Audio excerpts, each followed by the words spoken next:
a need for speed, or if you're itching for action, you've come to the right place. Hi, I'm Luann Lee, and this is Monster Wars, a double dose of danger, destruction, and high-flying heroics. And last week saw a shift in the standings. Predator, a clear underdog, or undercat, if you will, mauled the reigning world champion Barefoot in the final round. That set the stage for a new order in this week's Monster Totals. Gravedigger remains firmly entrenched in first place, but Barefoot is keeping it close. The real story is in the battle for third place. Thanks to his surprise win last week, Predator is only 6 points out of the top 3. Any of these monster trucks can win today, but there's only one man who can bring us all the action from behind the scenes. My co-host, Jim Davidson. Like gladiators from ancient Rome, brave warriors are converging on the Coliseum to do battle. Only this time it's the Nassau Coliseum in Long Island, New York, but we've got a capacity crowd here to watch who's going to emerge victorious and who's going to be thrown to the lions. What's the stuff about lions? I'll be back in the pits with the Gravedigger and all the Monster Bashers, bringing the action from behind the scenes, and of course, with the track call will be our very own Joe Lowe. That lion stuff is very funny. Well, Lion is the king of the jungle, and we're going to find out who the king of Nassau Coliseum is, monster style. They're staging, let's point out right here and now, this is a very short course here. It's a burst of speed at the start. Wayne Smozanik is in Tropical Thunder. He was our fastest qualifier. Gary Porter, Carolina Crusher, qualified 6th. Tropical Thunder has had nothing but problems so far this season. With that first qualifier, he may have overcome them. Over and oh! It appears the problems are back for Tropical Thunder. His whole front end caved in. Carolina Crusher, he cut a good light. Flawless run. It's a quick run, but he gets it. Gary Porter is known for loving the short, straight line courses. Jim Davidson is with him now. Gary, good job going up against Tropical Thunder. You put him away. The Crusher's running fine. Everything seems to be running fine, but you're a little under the weather. What's up? That's right. I don't know. I have a little pneumonia or the flu or something, but the truck seemed to be running okay that round. Was able to get them there at the whole shot and take the win. Straight course here. How do you like that? I like it. That's where I work the best on. My truck works the best on a straight track. Round number 1, race number 2 at Nassau Coliseum. This between Gravedigger, driven by Dennis Anderson, our second qualifier, and Kirk Dabney and Nightmare, qualified 7th. Both drivers are veterans. They know they must cut a good light and stay as low as possible. If you're going high, you're not going forward, and that can cost you a race, especially on a short course. They line up on the start. Gravedigger. Gravedigger does not even look back. The front tires come up, and he does a wheelie over the entire course. Staying low is the way to go, as Gravedigger quickly realized. Jim Davidson is standing by with our winner. Dennis, we're in the first round here at Nassau. You go ahead and you put Nightmare away. How's it feel? Hey, it feels great. Kurt and I go a long ways back. He started out years ago, and hey, he's got a new truck now, and it's pretty new to the circuit. He's running good. It was a pretty tough race, but I beat him. Think he'll get any sleep tonight? I don't know. He might have a little nightmare because Gravedigger put him away. Competition continues. This matchup between UFO and Barefoot. UFO is piloted by Bob Fisher. He qualified 3rd. Fred Schaefer, the world champion of Barefoot, qualified a disappointing 8th. But it's racing action we're looking for now in Nassau. And Bob Fisher drives the Ford. The Barefoot is a Dodge. Dodge-Ford matchup waiting for the green light. It's showtime. Off the line, Barefoot gets it. Barefoot actually seemed to go faster in the air. 3.21 seconds. A full 1/10 of a second ahead of UFO. Barefoot, this truck is the one to beat this year. He went high, but actually seemed to go faster. I'm not sure what happened. I think when he approached the cars, he picked up some torque. UFO did his best, but the truck is underpowered. Round 1 action, race number 4, Monster Patrol and Equalizer. Monster Patrol with David Morris at the helm, qualified 4th. Monster Patrol, Paul Schaefer, the world champion mud racer turned monster truck driver, qualified 9th. Equalizer has got to be thinking it's going to be an easy win over the rookie, but I got news for him. This guy has learned very, very quickly. And David Morris, don't count Monster Patrol out. Thumbs up as we wait for the green light. There they go. Monster Patrol with the hole shot. Monster Patrol has learned something. He's learned that you mash it quick and you stay on it. He defeats the Equalizer. An upset. It happened on the starting line. I don't know whether David Morris was asleep or not, but Monster Patrol took advantage of the green light, and then he kept his foot in it all the way across the cars. Mike Wales, the Liquidator, definitely has his work cut out for him here at the Nassau Coliseum as he faces Predator. Alan Pizzo qualified 5th in Predator. Liquidator, a disappointing 10th. Their stage, Predator, slightly more powerful than Liquidator. On the line, it is Predator. He not only cuts a good light, he has more power, and Predator wins it. Predator takes out Liquidator handily. He defeats him by almost 3/10 of a second on a very short course. The picture tells the story. Approaching the cars, Liquidator's just at the ramp. Predator's already on there. A full half truck length lead for Predator.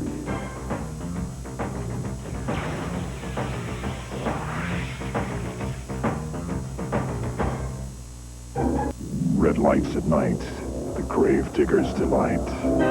Now, from demented minds, straight to your home VCR, the most awesome monster truck of them all, Gravedigger. Now, Gravedigger the video brings monster truck thrills into your living room. See Gravedigger smashing, turning piles of cars into piles of pancakes. You'll go inside, you'll go underneath, you'll meet the men who built the ultimate machine, Gravedigger, the video. You're in trouble. Get your credit card ready, because when it's your time to go, it is your time. The ultimate home monster truck video, Gravedigger, the video. Use your credit card and order Gravedigger, the video. Only $19.95 plus shipping. Call 1-800-733-2400 before it's too late. Don't miss this special monster truck offer. Call 1-800-733-2400 before it's too late.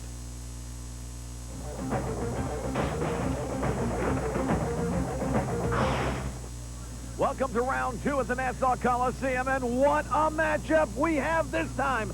Equalizer and Gravedigger. Dennis Anderson up in the cab of Gravedigger eyeballs the Equalizer. And what's this? The red headlights are not on. This could signify a problem in Gravedigger. The fans have come to expect the big red headlights to be on in that truck. They are lined up. Their stage, the green light. Digger with a hole shot. David Morris was caught napping. The Gravedigger, no problem there. A half-second lead over Equalizer.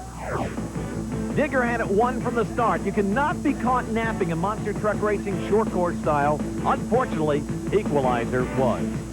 They're staging for our next matchup, but first, let's go back to the studio and Luann Lee.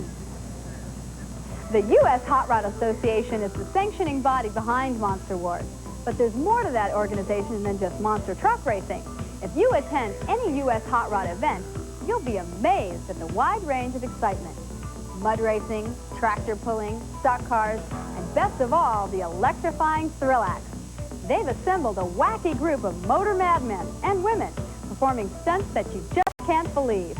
Here's a special look at the astounding world of these death-defying daredevils. Meet Brian Carson, stuntman. Oh, you've seen him before on Smokey and the Bandit and many TV and movies. But today, you're going to see Brian Carson, the man, the stunt driver. You're going to see Brian Carson, the man who coined the term automatic spectacle. And that's exactly what the Sky Plunge is all about. He's going to go in that 3,000-pound vehicle 15 stories high. And then we're going to turn him loose as he crashes to the ground.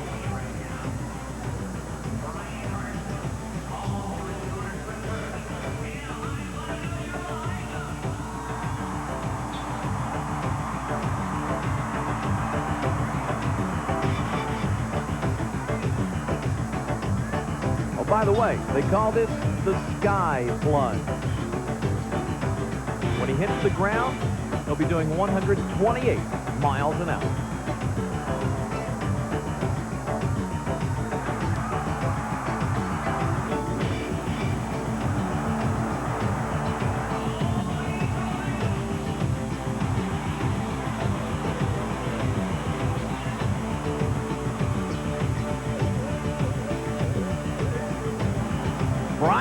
passes, and the sky floods.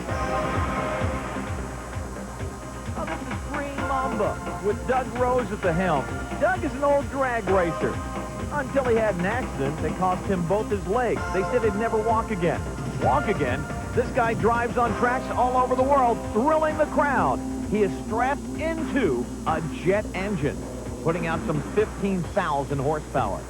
And when he's not running around the track, he's burning up cars. They call this the Green Mamba Car Meltdown.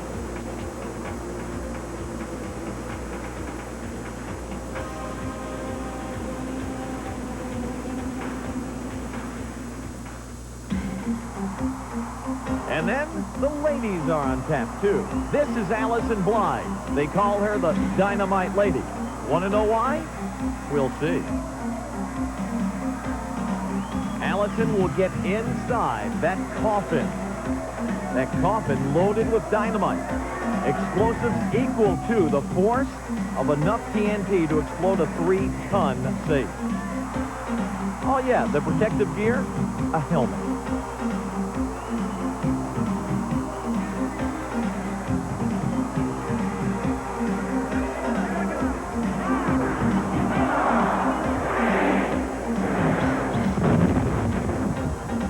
Talk about an explosive personality. Allison Blythe, the Dynamite Lady.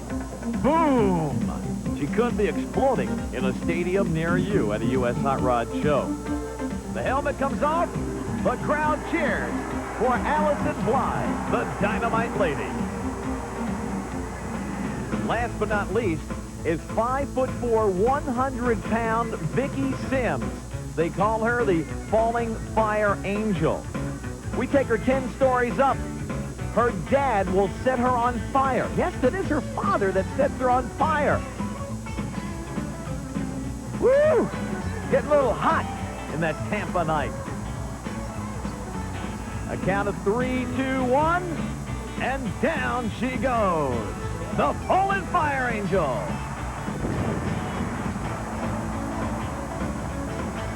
If any of you guys out there are looking for a hot date, check this one out.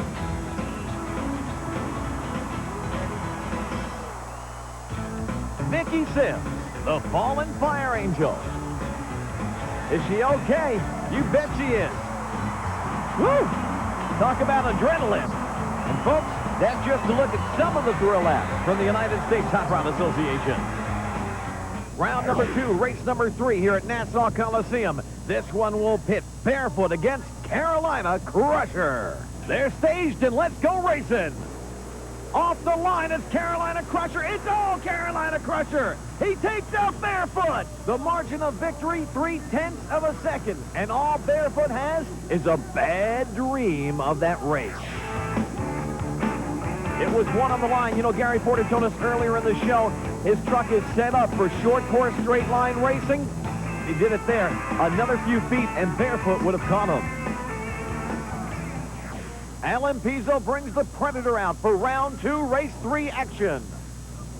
He faces Paul Schaefer, the rookie in Monster Patrol. They are staged and ready. Monster Patrol on the inside track, Predator on the outside. Over the finish line is too close to call. The computer tells us Predator won. Our closest race of the night with Predator victorious.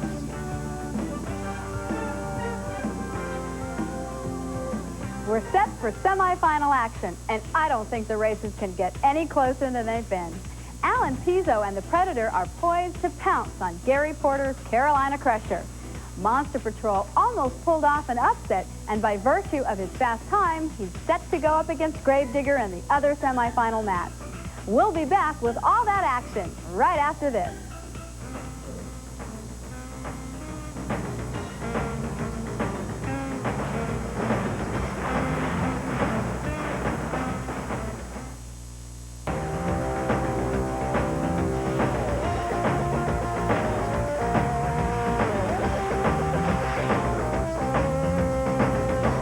We are back for semifinal action between Gravedigger and Monster Patrol. Monster Patrol? Yeah, the rookie gets to come back. He's one of the only trucks still running on this course. and he gets to face Digger.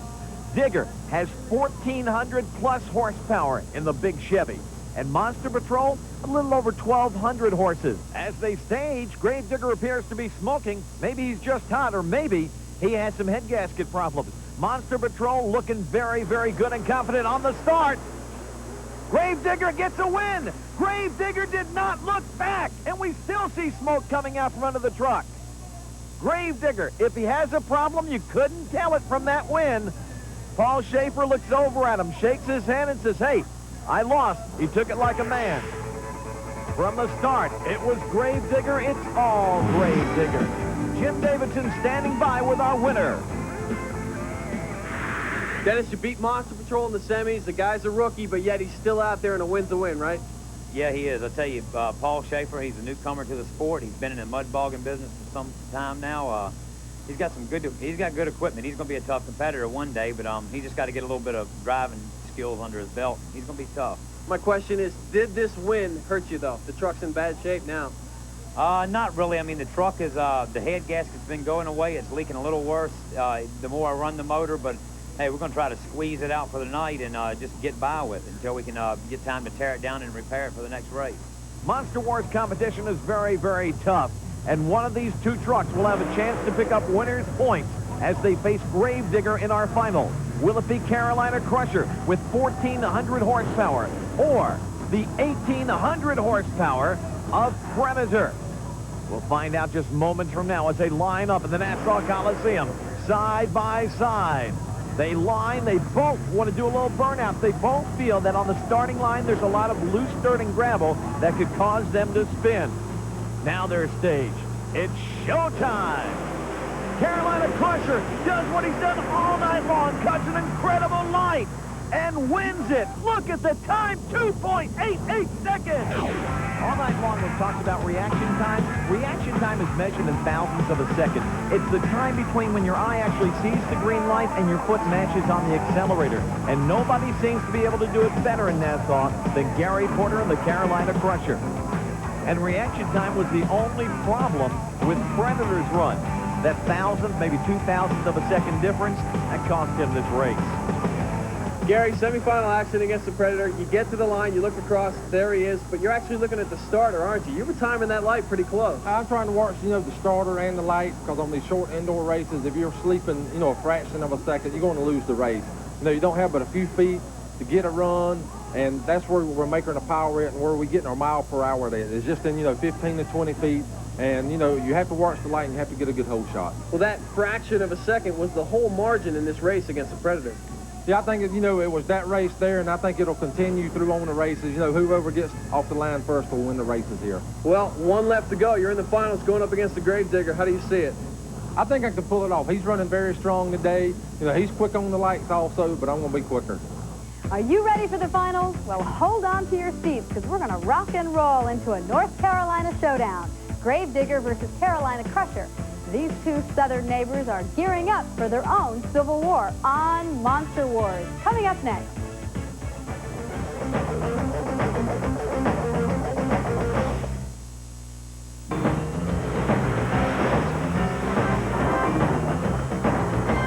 The road to the finals was not an easy one for either one of these trucks. First of all, Carolina Crusher had to face some very, very tough competition. He took out Tropical Thunder in round one, then Barefoot, and finally Predator. Gravedigger, he was against Nightmare in round number one, then he defeated Equalizer and Monster Patrol. And now, it's Crusher and Digger, side by side. Carolina Crusher has been doing a super job cutting a good light. Hey, Dennis Anderson can do the same thing and has been. Let's see what's going to happen. On the start, Carolina Crusher seems to get an edge. It's a close one, but Crusher wins by 1/100th of a second. The crowd is on its feet cheering for Carolina Crusher. Carolina Crusher has taken out everybody tonight by cutting a good light, almost anticipating what's going to happen, and he does it to Gravedigger. A close race, but Digger could not match the reaction time of Crusher. Gary Porter told us he had the flu. I think it's Gravedigger that's going boo-hoo right now. Jim Davidson is standing by with our winner, Gary Porter. Gary, get in here, man. Congratulations. You went ahead. Right. You beat Gravedigger in the finals. You put him away. But are you timing things? How are you doing this? How are you getting on the line and getting the whole shot on everybody? Well, I'm actually watching the power going up the drop cord to the light. That's how I'm leaving before everybody else is. No, I'm just trying to leave as quick as I can, watch the light, and trying to get a good hole shot. I've geared the truck, accordingly for this track, so I can make all my horsepower in 15 to 20 feet here, and try to get, the whole shot and get some mile per hour while I'm flying through the air. You're right on the line between redlining. I mean, if I was out there, if I was a USHRA official, I might be ready to pull the trigger on you for red lighting because you're getting a jump like I have never seen before. Yeah, but that's sort of the gamble we having to take, and, luckily I didn't red light at this race, and, but I'm trying to cut them just as close as I can. Congratulations, man. Okay, thank you. Well, that was a great ending to an exciting show. Gary Porter gets the win in a super close final. Before we dim our headlights and say goodbye, let's take a look at our updated monster standings. Although Gravedigger lost in the finals, he gained enough points to widen his lead over Barefoot. Carolina Crusher's win moves him up 2 notches from last week and leaves him in 5th place. And here's a look at where the rest of your favorite trucks line up in the season-to-date standings. That will wrap it up for us at Monster Wars. Be sure and hitch a ride with us next week when we head down to New Orleans for some spicy Cajun red-hot action. See you then. Promotional consideration provided by